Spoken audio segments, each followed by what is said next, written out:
Questioned by one Kenyan journalist on the sidelines of the UNGA summit in New York when he was asked about how he acquired, about allegations about him having acquired his wealth in dubious fashion, and he says he's not corrupt.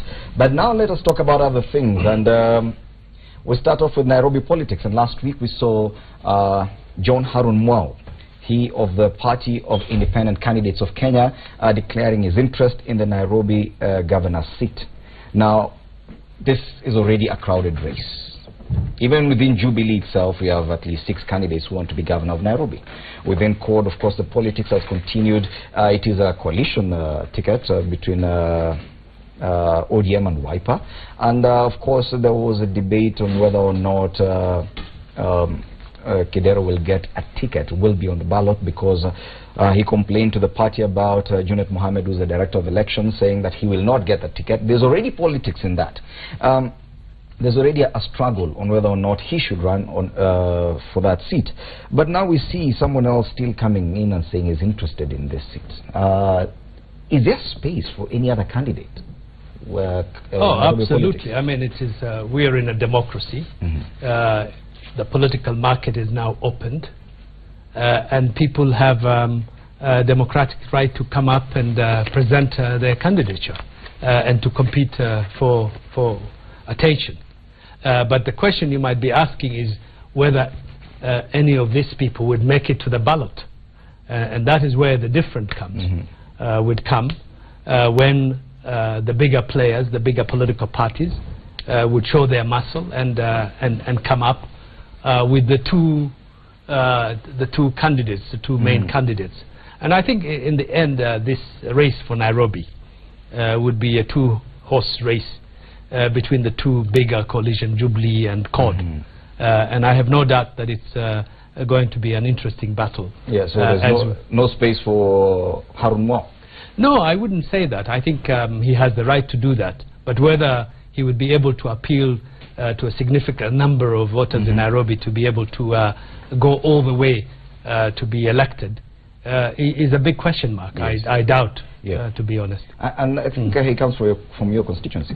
Did he vied for senator? Yeah. Against him. Yes. And now you're seeing I beat him. How did he perform there? He performed poorly. There were no bonga points. he came a distant third. But let me say this. John Harun Mwau strikes me as a very interesting politician. This is significant in many ways.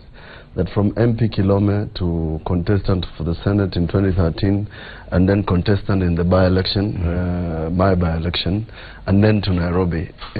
You cannot dismiss it. Nairobi politics, and these two gentlemen here will tell you, is a tribal arithmetic. People disagree, and I tell you it is. If you look at the contestants, there's a tribal balance in it. It's absolutely an acid test. Let's say, one, I agree with him that first of all we have 62 political parties. You'll be having at the very least 62 political candidates, because Nairobi being the center of this country, the center of GDP, we the Nairobians, including the ones who are out there, including Rungu Kangata, who the austerity guy from Muranga, but yet lives in Nairobi. We have an interest in what happens in Nairobi, and therefore I think we the Nairobians must be given an opportunity to choose from the very best. We must interview them. So there's no problem with Harun Mwau, but it's significant because there's a play, and behind this play is somebody pulling some button somewhere.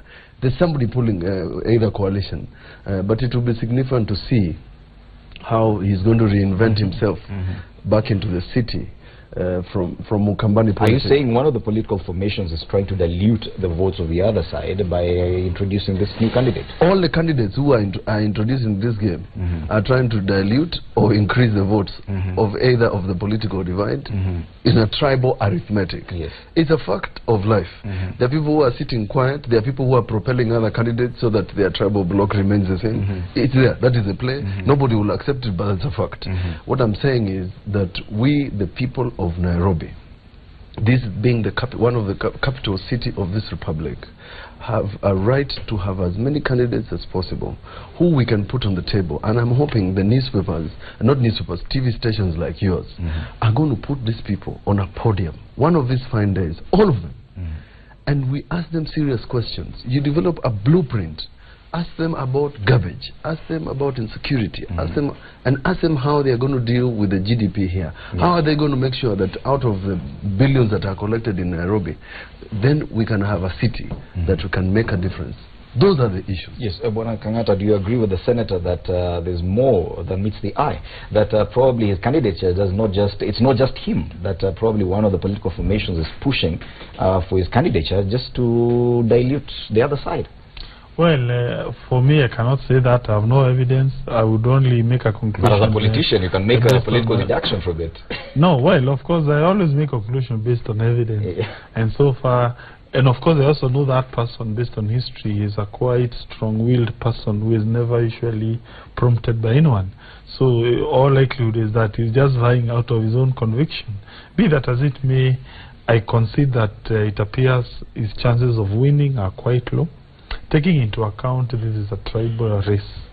In fact, anyone becoming the governor of Nairobi tends to be like a census of tribes. And I'm very doubtful as to whether he can be able to come up with a winning coalition of tribes.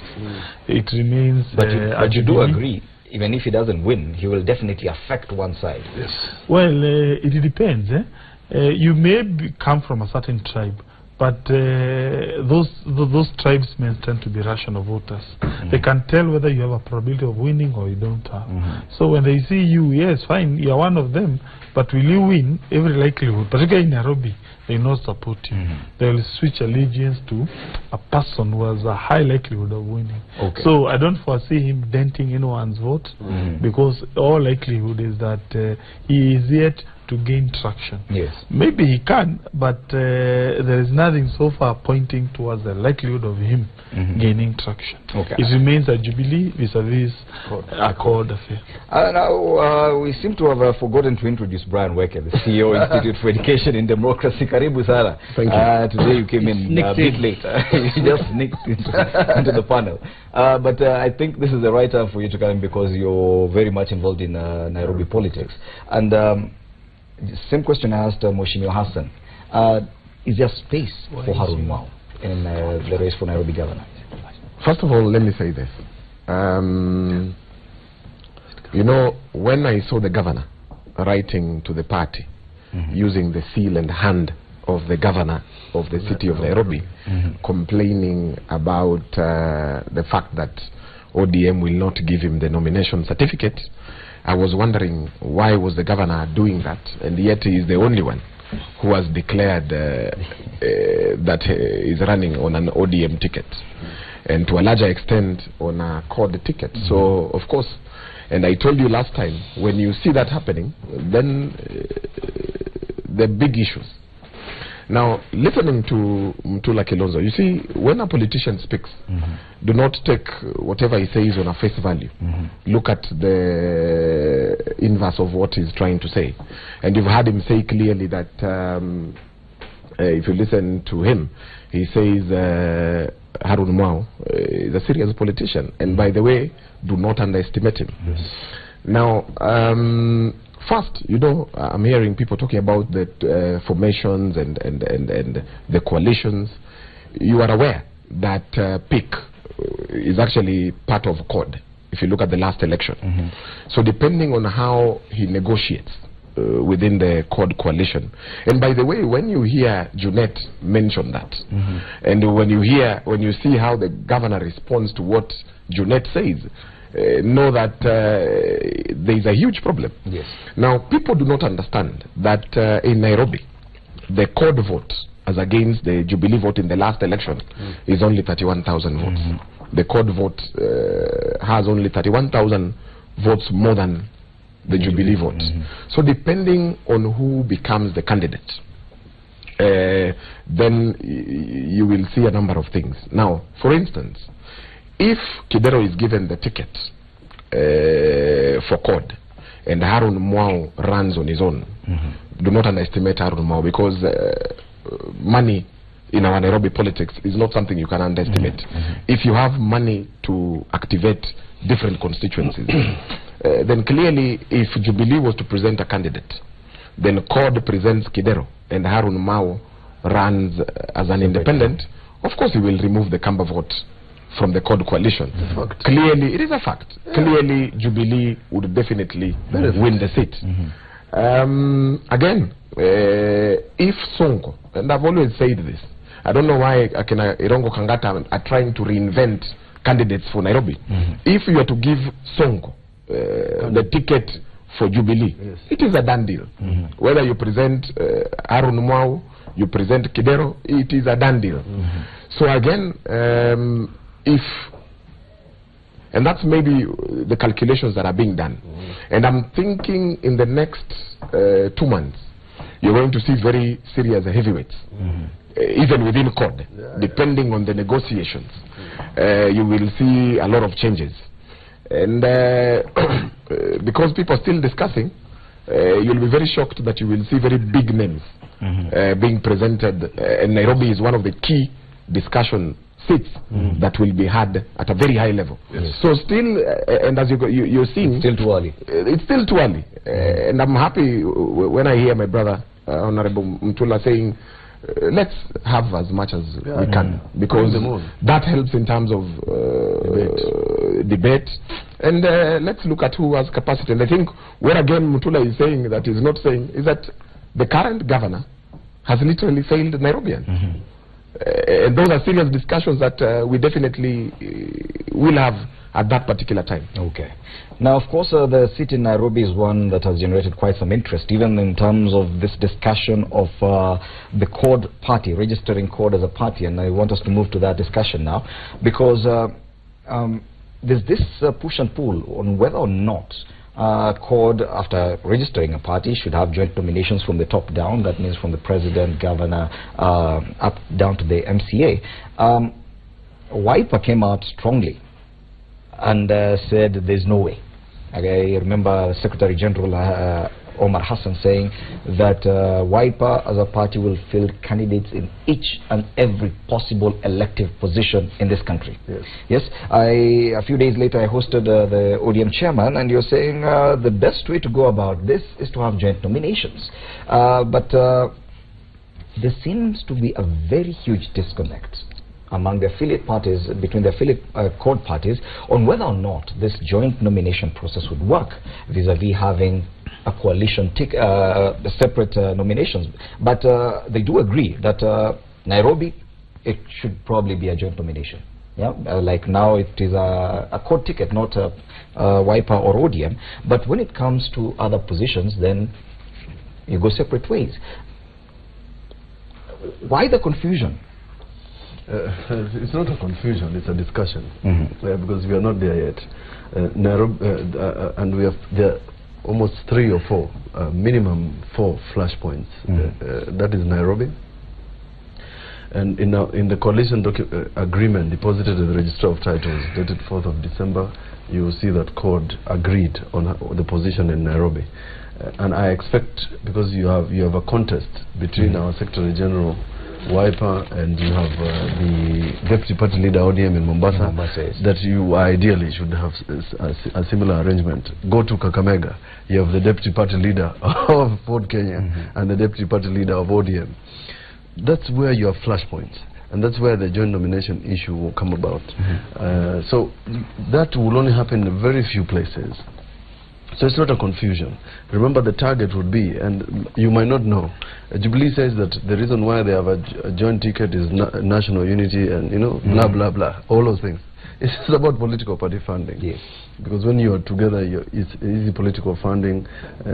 Going forward, it's easy to manage the group when it's together. And remember, by the way, the Jubilee coalition is strongly behind the party hopping clause. So it's just a way of putting the house together, and so that you don't have fissure points, people running away and taking off to smaller parties.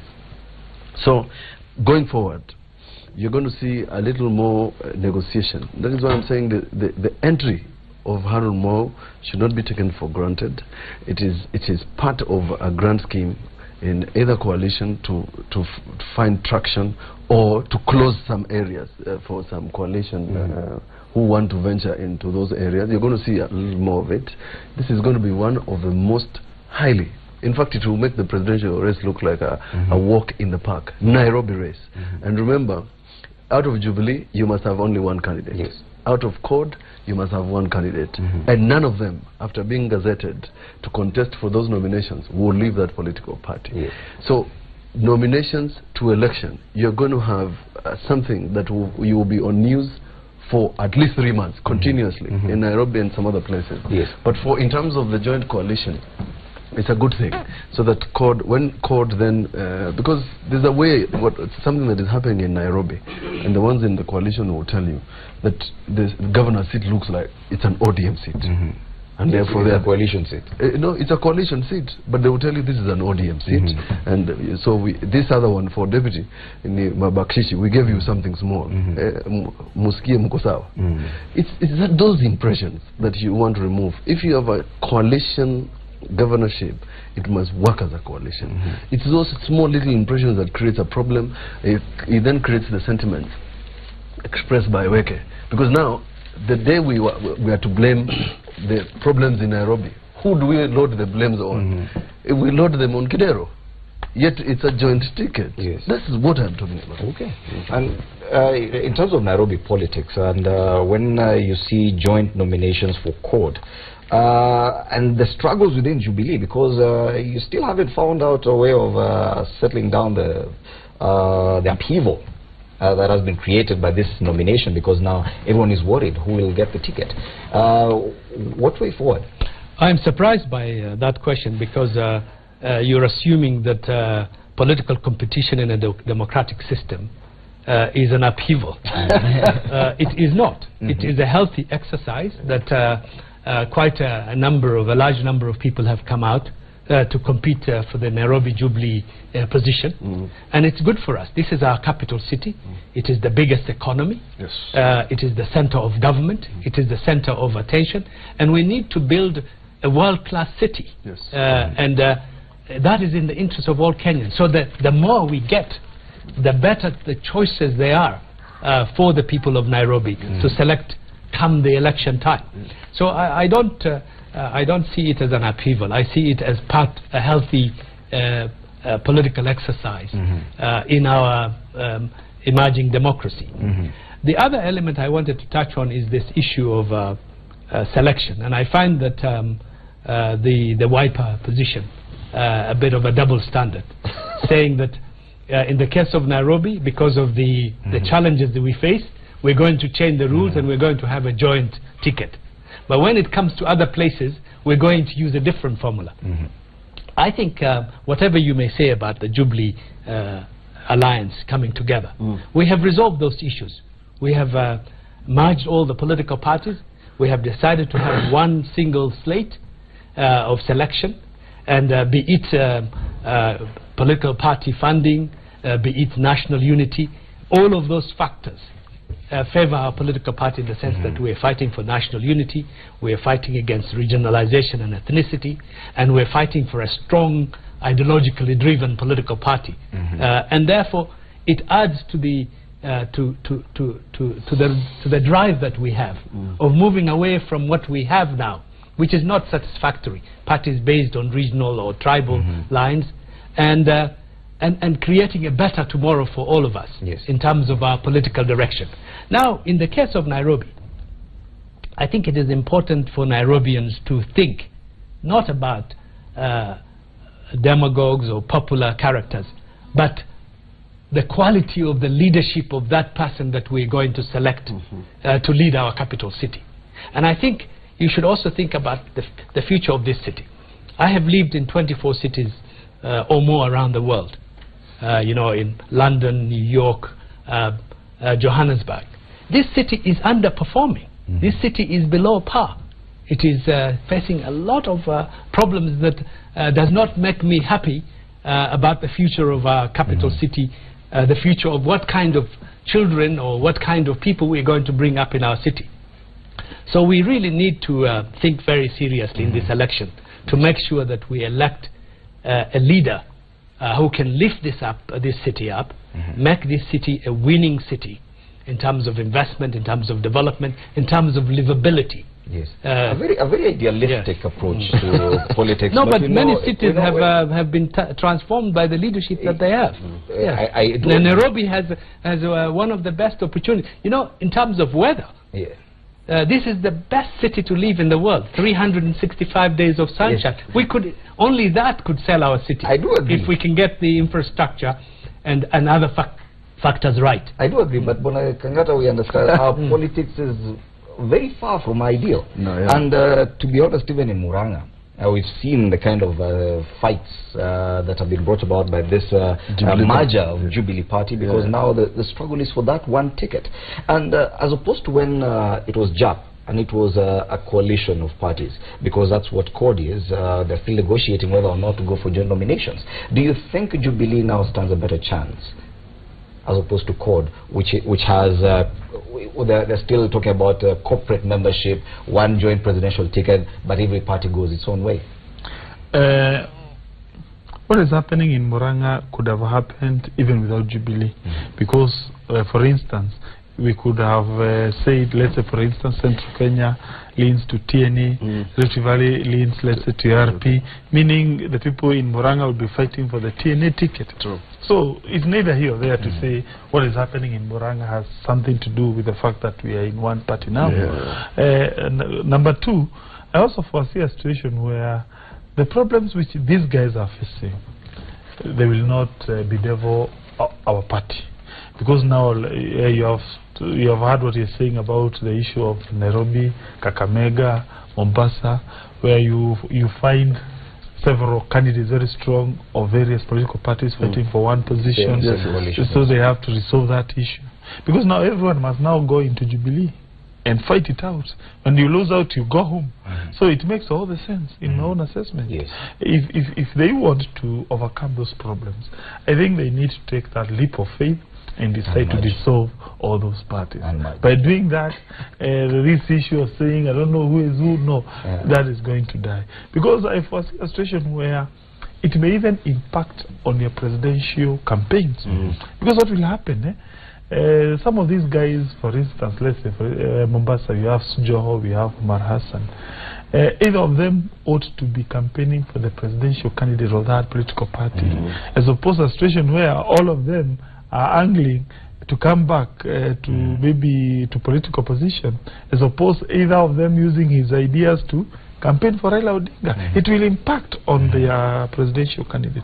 But for us, we have made a conscious decision. When you lose, you go home. Probably you are then given a position, if you are talented, to go and campaign for Uhuru Kenyatta. So you will see synergy. You will see Jubilee enjoying comparative advantage when it comes to presidential politics compared to our brothers in the opposition. As to what my colleague is saying about the quality of leadership, we must still aspire for good leaders, notwithstanding that we are still voting on the basis of tribalism.